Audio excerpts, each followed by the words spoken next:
কিছু কিছু খাবার আছে যেটা গোশ পোলাও থাকলেও কিন্তু ওই গোশ পোলাও রেখে সেই খাবারটা খেতে মন চায়।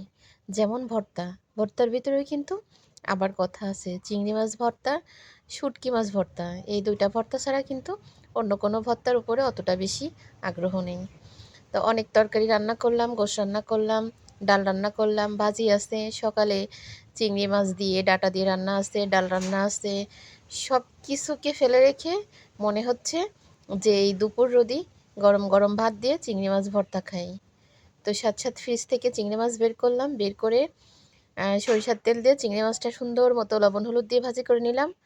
আর সরিষা, পেঁয়াজ, রসুন, শুকনা মরিচ সব কিছু দিয়ে একসাথে শিলে সুন্দর করে মিহিন করে বেটে তারপরে হচ্ছে দেখেন ভাত মাখাইছি।